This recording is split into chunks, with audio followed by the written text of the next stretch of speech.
शुरू कर दीजिए। चलो सबका ध्यान अपने अपने किताब में। कर्ण एक महाभारत का जो बहुत होनहार पात्र है, जो भगवान के सामने रहकर वो युद्ध करता है। भगवान जब साथ होता है तो युद्ध करना बहुत डेंजर नहीं होता है, लेकिन जब भगवान सामने होता है तो युद्ध करना कोई छोटी बात नहीं है।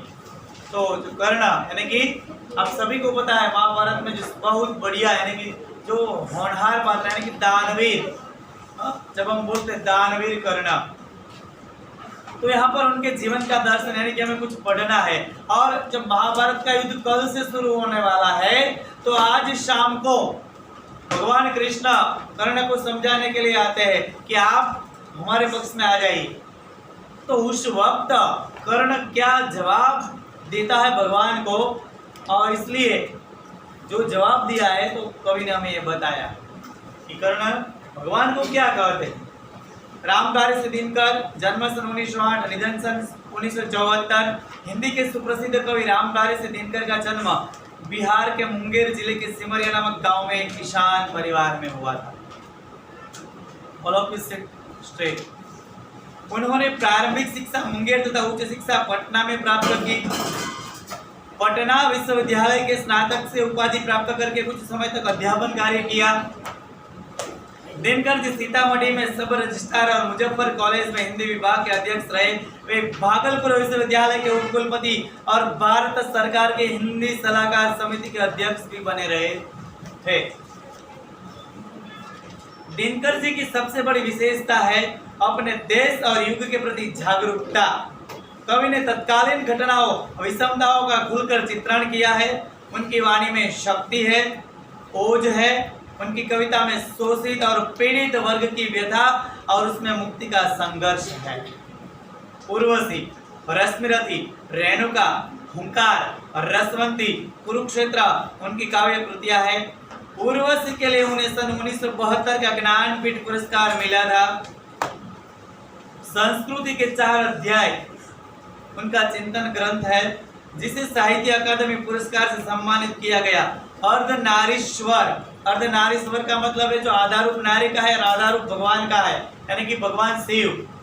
अभी जो सावन मास शुरू होने वाला है सोमवार से 9 दिनांक से 9 अगस्त को सावन मास शुरू होना। भगवान एक ही है, लेकिन उनके जो रूप है यानी कि स्वरूप है अलग अलग है।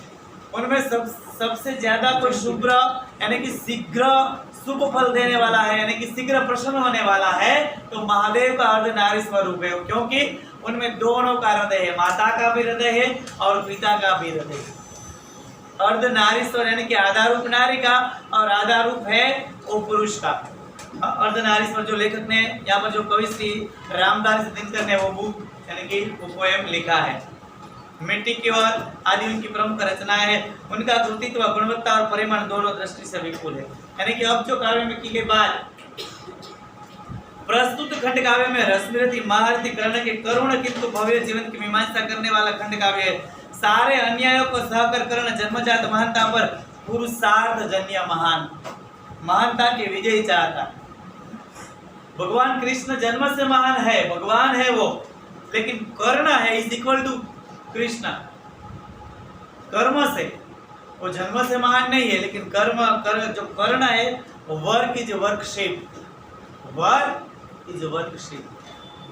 जो अपना कर्म है वही पूजा।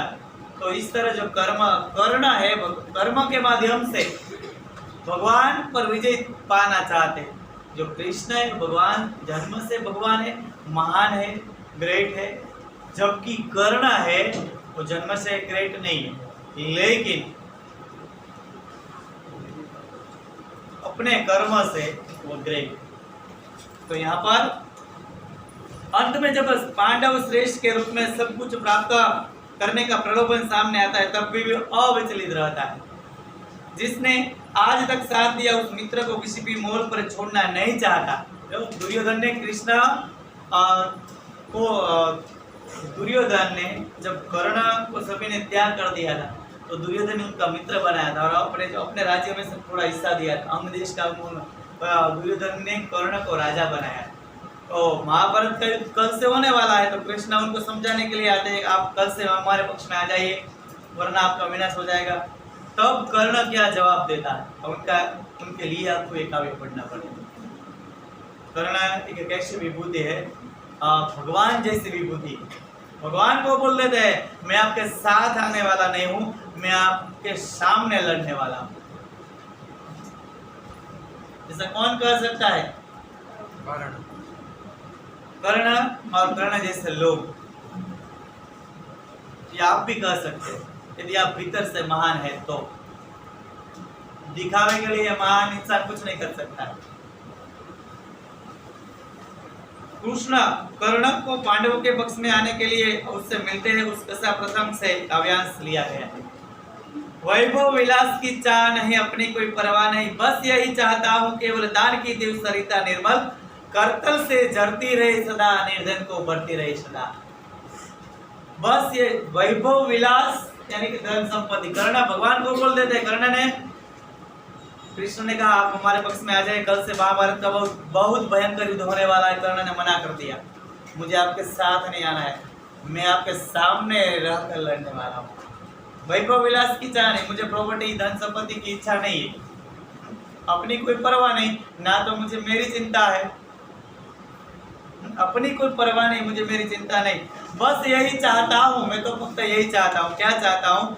दान की देव सरिता निर्मल, यानी कि दान की नदी मेरे हाथों से बहती रहे और समाज में जो लोग गरीब है निर्धन है उनको मैं हर रोज दान करता रहूं। माता कर्ण के बारे में आप जानते हैं ना, माता कुंता को सूर्य नारायण ने एक पुत्र दिया था। कुंता माता की शादी अभी नहीं हुई, मंत्र शक्ति से उनको कर्ण का जन्म हुआ था। तो कुंता माता को ऐसा लगा कि मैं तो अभी अनमैरिड यानी कि उनका विवाह नहीं हुआ था, तो बिना विवाह उनका पुत्र कैसे हो सकता है, लोग उनके बारे में कैसे कैसे बात करने लगेंगे। तो बाद में कुंता माता ने कर्ण को कहीं पर छोड़ दिया और उसी वक्त वहां से कोई रथ चलाने वाला व्यक्ति दंपति पति पत्नी निकलते हैं और वो अपने घर ले जाते हैं और उनका पालन पोषण करते हैं। तो रियल में कर्ण कौन थे? पांडव पुत्र, युधिष्ठिर से भी बड़े भाई थे। लेकिन ये सत्य कर्ण को पता नहीं, कब तक पता नहीं है? जब तक महाभारत का युद्ध शुरू होने वाला तब तक पता नहीं। लेकिन कल शुरू होने वाला है। आज कृष्ण ने बता दिया कि आप यूं तो पांडव श्रेष्ठ है, पांडवों का बड़ा भाई है, आप हमारे साथ आ जाइए। कर्ण को तभी तक अंधकार में जीना पड़ा था, अज्ञानता में जीना पड़ा था, उनको पता नहीं था कि वह पांडव है। तो बस यही चाहता हूँ केवल दान की देव सरिता निर्मल, दान की पवित्र नदी मेरे हाथों से। वो पता आपको कर्ण हर रोज सुबह नदी पर स्नान करने के लिए जाते थे और कुछ न कुछ गरीब लोगों में बांट कर वो बाद में अपना चाय पानी यानी कि सुबह का जो दिनचर्या है वो बाद में करते थे। उनका नित्य क्रम था, इसलिए हम बोलते हैं दानवीर कर्ण। दानवीर यानी कि दान देने वाले। हमारे भारत में एक और दानवीरों की फौज है, तो भिखारियों भी बहुत है ना। तो हम भी कुछ ना कुछ भगवान के पास मांगते हैं, एक फूल चढ़ाते हैं उनको और बदले में हम बगीचा मांगते हैं पूरा, है ना।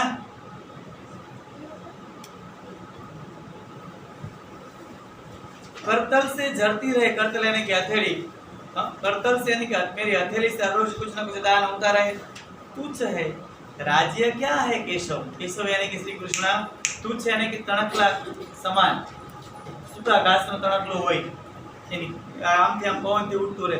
તો કર્ણને એમાં રાજ્યની વેલ્યુ એટલી છે કારણ કે કર્ણ ભીतर से ग्रेट। तो दूसरे राजा होते तो बोलते हाँ हाँ मैं आपके पक्ष में आ जाऊंगा, मैं आपके साथ लड़ूंगा, मुझे राज्य मिलने वाला है। कर्ण ने मना कर दिया, मुझे आपका राज्य नहीं चाहिए। केशव यानी कि श्री कृष्ण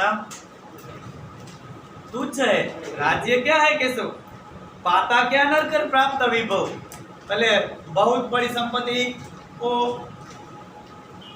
जब हो जाती है तो इंसान क्या ले लेता है, कुछ नहीं, चिंता प्रभुता, लॉर्ड्स ऑफ टेंशन। आपके पास एक मकान है और अर्थक्वेक आया तो आपको एक ही मकान की चिंता होगी। आपके पास 5 मकान है और अर्थक्वेक आया तो कितनी चिंता होगी आपको, वहाँ पर क्या हुआ होगा। तो 35 लाख का मकान है, वो 50 लाख का है तो क्या हुआ होगा फॉर एग्जाम्पल। तो आपको टेंशन इस तरह होगी।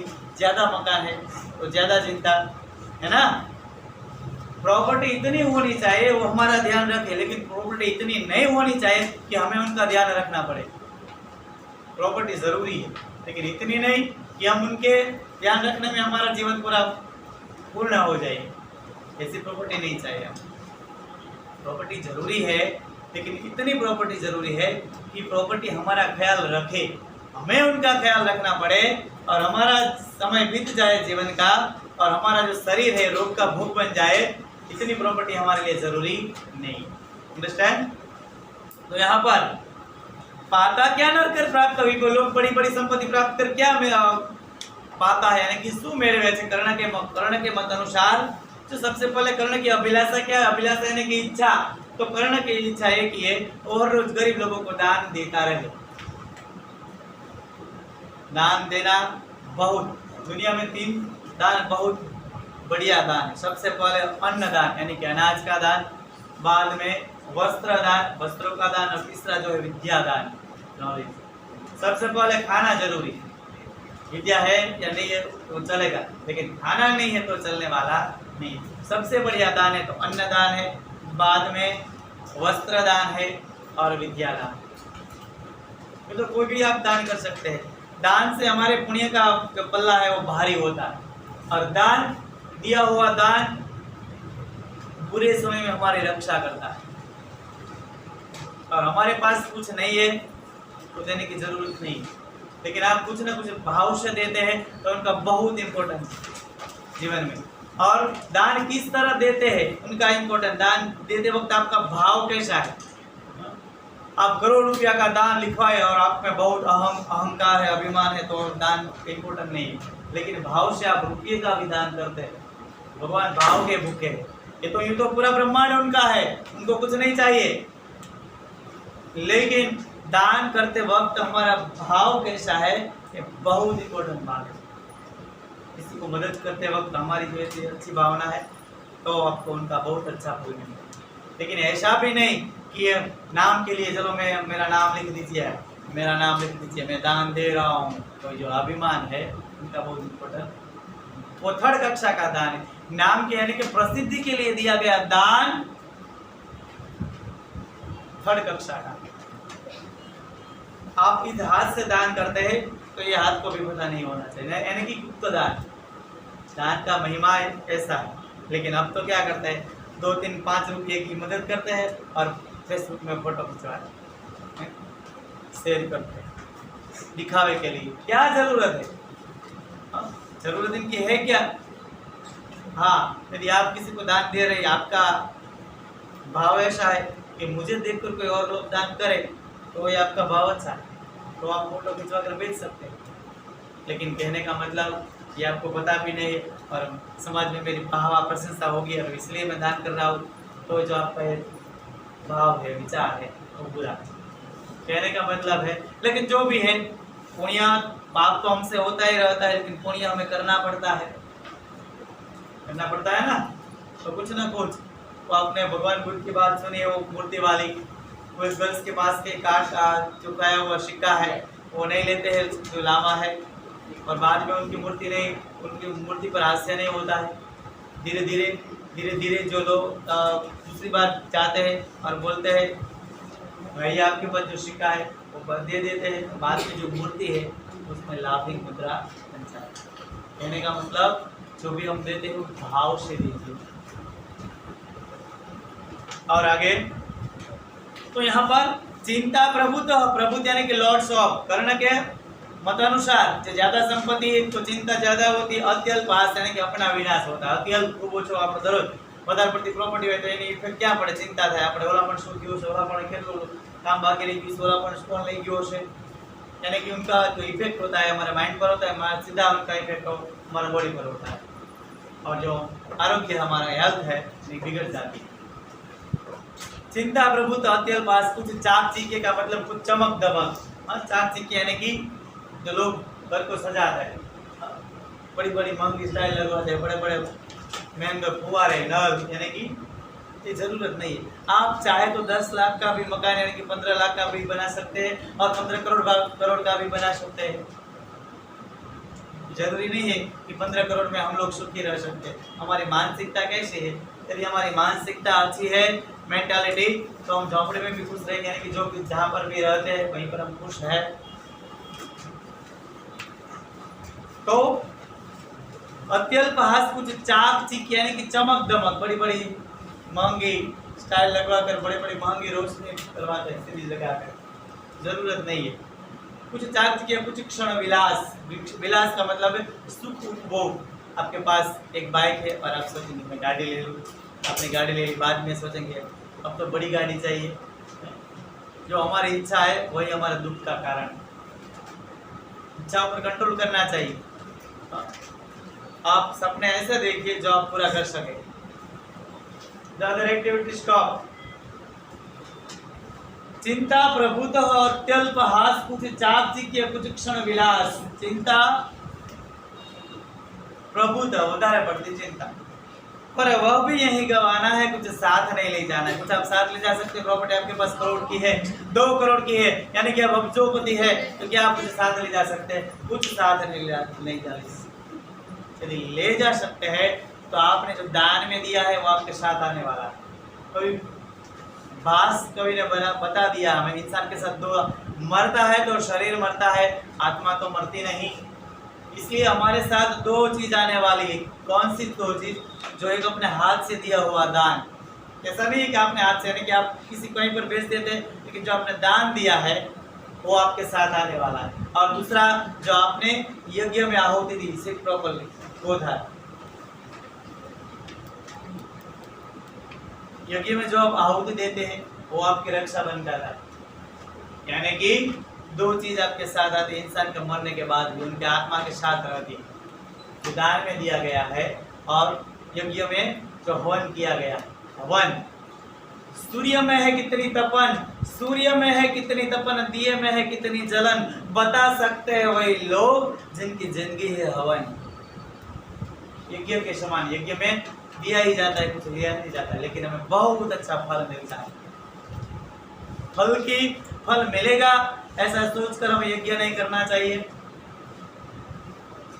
यज्ञ की कर दिया तो फल तो आपको मिलने ही वाला है। अभी आप बीज बो देते हैं तो अभी तभी फल मिल जाता है? नहीं मिलता है, कुछ समय लग रहा है।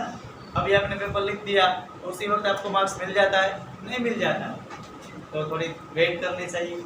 यहाँ पर जो करना कहते हैं क्या, पर वह भी यही गवाना है, कुछ साथ नहीं। आपके पास जो भी है यहाँ पर छोड़कर जाना है, कुछ साथ नहीं ले जा सकते इंसान। भगवान ने बहुत बढ़िया व्यवस्था की, यदि साथ ले जा सकते तो क्या होता है यहाँ पर? चारों ओर हल्ला बोल होता।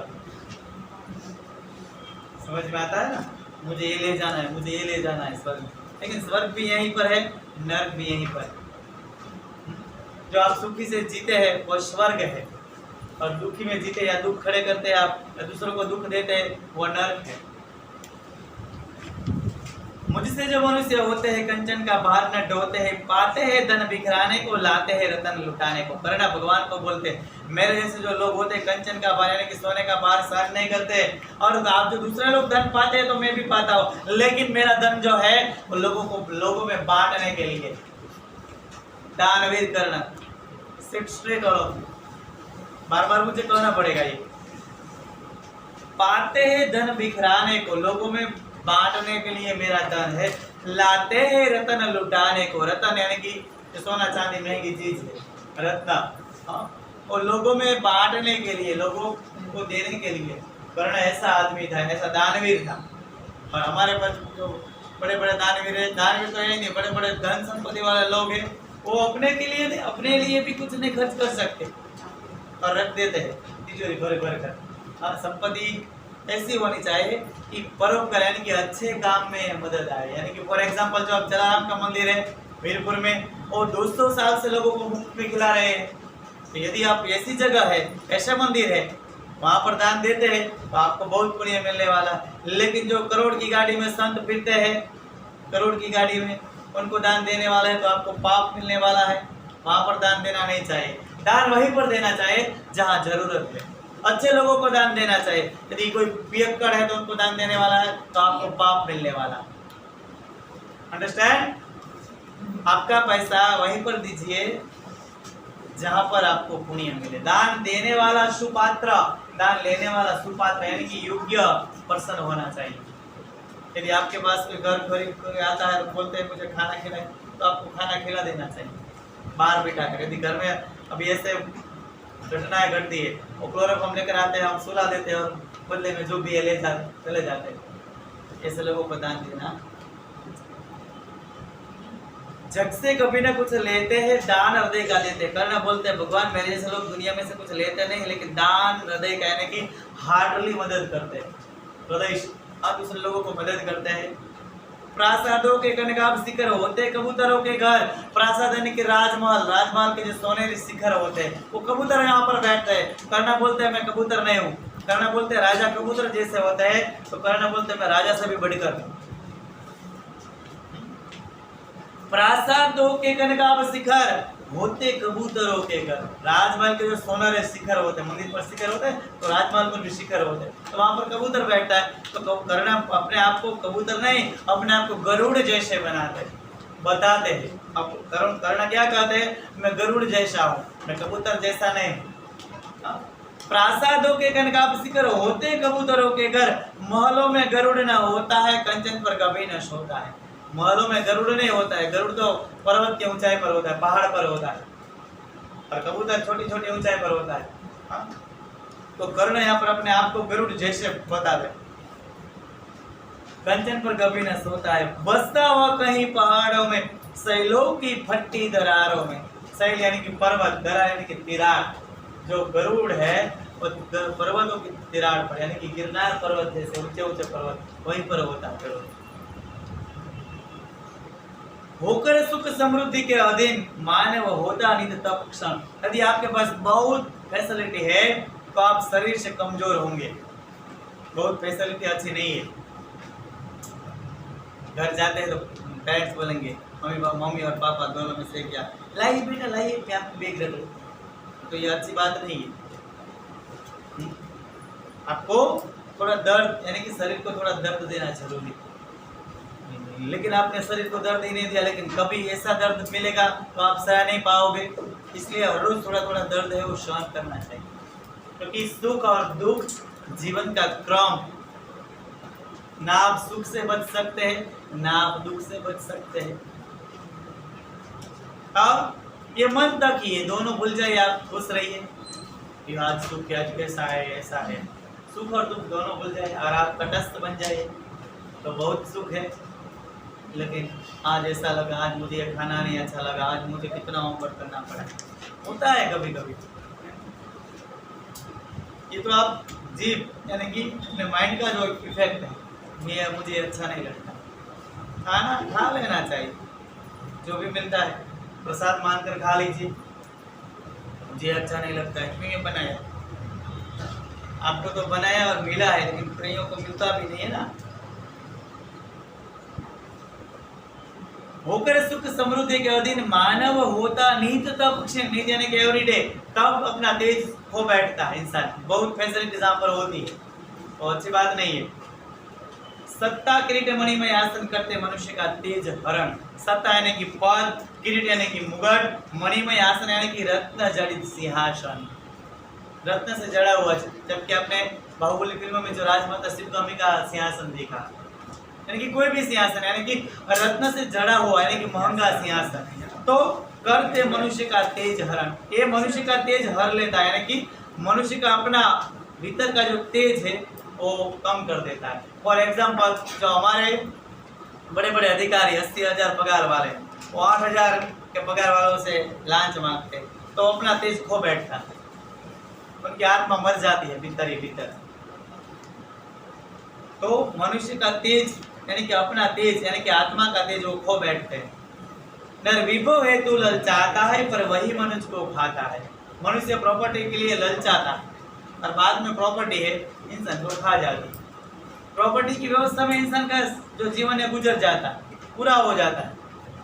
हाँ, प्रॉपर्टी जरूरी है, ना कम प्रॉपर्टी जरूरी है, ना ज्यादा प्रॉपर्टी जरूरी है। मीडियम प्रॉपर्टी की हमें जरूरत है, ना ज्यादा ना कम, मीडियम। कम है तो भी हमें दुख मिलने वाला, ज्यादा है तो उनकी व्यवस्था में हमारा समय चला जाएगा। इसलिए प्रॉपर्टी इतनी होनी चाहिए जो हमें अच्छी तरह हमारी संभाल ले सके। और ज्यादा है तो आपको प्रॉपर्टी की संभाल लेनी पड़ेगी।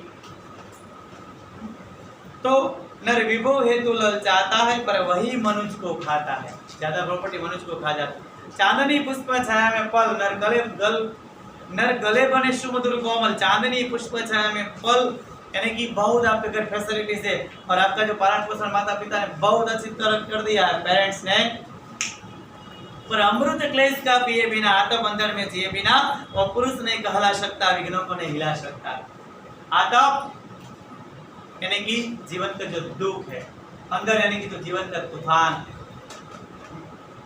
अमृत क्लेश यानी कि अमृत यानी कि एक रस और क्लेश यानी कि दुख। यदि आपके जीवन में दुख नहीं आया तो अभी तक आपका जीवन चला गया है, तो बाद में एक दिन आपको दुख मिलेगा तो आप ज्यादा दुखी हो जाओगे। लेकिन हर रोज थोड़ा थोड़ा दुख आपको सहना चाहिए। चांदनी यानी कि आपके घर बहुत फैसिलिटी है, बहुत धनवान है, आपका बहुत ख्याल रखा जाता है, तो आपका जीवन विघ्नों को आप हटा नहीं सकेंगे। वो आपने गुजराती में गजल पढ़कर आए, पोएम पढ़कर आए, शुरुआत करिए गजल। दर वखते આપણે દુઃખોથી શું માત થવું, ચાલો હવે આપણે દુઃખોને માત કરીએ। મુશ્કેલીઓ થી ભાગવાનું નથી, મુશ્કેલીઓને ભગાડવાની છે। डटकर उनका मुकाबला करना है।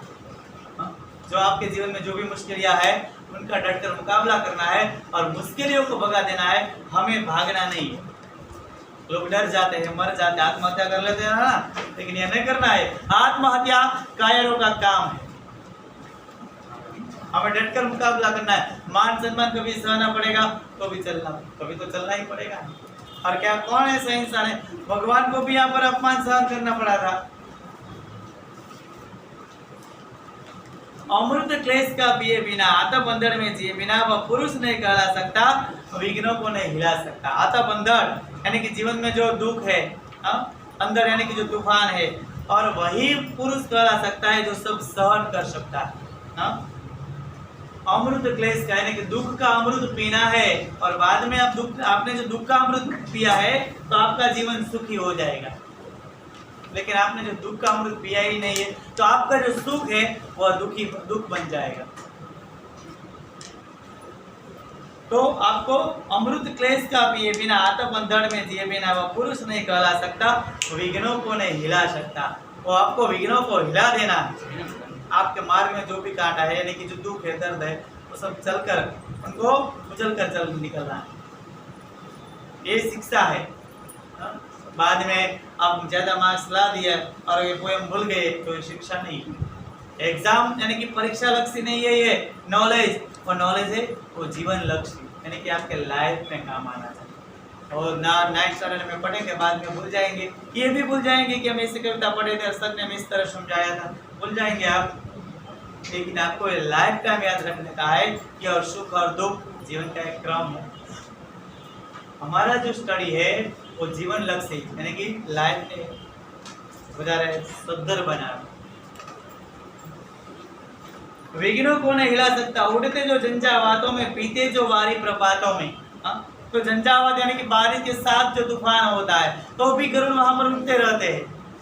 उड़ते जो झंझावातों में, पीते जो वारी प्रपातों में, वारी यानी कि पानी, प्रपात यानी कि दौद, जो दौद के पानी पीकर वहां पर खड़े रहते हैं गरुड़ बहुत बढ़िया ऊंचाई पर। ग्रीष्म के यानी कि जाड़े के मौसम में आपने कभी देखा है ऊंचे आसमान में, तो वहां पर गरुड़ कभी कभी दिखाई देते हैं। और कोई भी ऐसा पक्षी नहीं है जो गरुड़ की ऊंचाई के साथ उड़ सके, क्योंकि गरुड़ को पक्षी राज बोला जाता है, पक्षियों का राजा बोला जाता है। और भगवान विष्णु का ये वाहन है, भगवान विष्णु का गरुड़ वाहन। सबसे ज्यादा जो ताकत है उड़ने की तो गरुड़ में। उड़ते जो झंझावातों में, पीते जो वारी प्रपातों में, सारा आकाश अयन जिनका, भविष्य भुजंग भोजन जिनका। सारा आकाश यानी कि जो गति है, अयन એટલે गति यानी कि चाल, जो उड़ते रहते हैं कहाँ पर, पूरे ब्रह्मांड में, पूरे आकाश में घूमते रहते हैं। विषधर भुजंग भोजन जिनका, जो फणीधर भयंकर जो सांप है और उनका वो भोजन है। यदि गरुड़ नहीं होते और मोर ना होते तो सांप की संख्या कितनी बढ़ जाती। हमारे भारत में 1 लाख लोगों की मौत सर्पदंश की वजह से होती हर साल, जो खेत में काम करते हैं। हाँ, मजदूर पता नहीं वो सोते हैं और सर्पदंश दे जाता है और मर जाते हैं।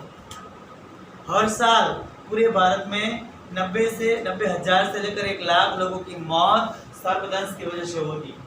और जो गरुड़ ने और सांप नहीं हो, मोर नहीं होते तो सांप की संख्या कितनी बढ़ जाती। हाँ? सारा आकाश है न जिनका, विषधर भुजंग भोजन जिनका, भयंकर जहरी सांप है वो गरुड़ का भोजन है।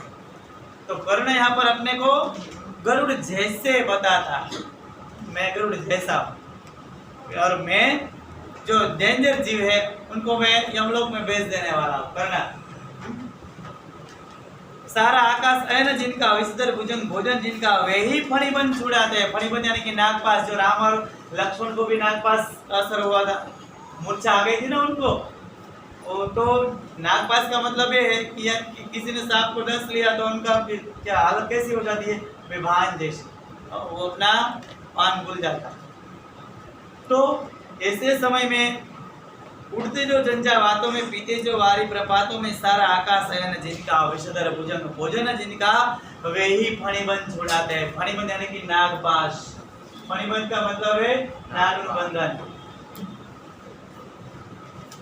धरती का हृदय जुड़ाते हैं और ऐसे बड़े बड़े सांप को जो गरुड़ और मोर है वो निगल जाते हैं और हमें यानी कि धरती माता को इनका हृदय जुड़ाते यानी कि शांत बना देते। यदि डेंजर जीव यदि बढ़ जाए तो हमारा जीना मुश्किल हो जाता है ना। हाँ, तो वे ही फणिबंध छुड़ाते हैं, धरती का हृदय जुड़ाते हैं। मैं गरुड़ कृष्ण में पक्षी राज, सिर पर न चाहिए मुझे ताज। मैं गरुड़ हूँ कृष्णा, मैं पक्षी राज हूँ, पक्षियों में जो राजा होता है ना, मैं वैसा गरुड़ हूँ, सिर पर ना चाहिए मुझे ताज।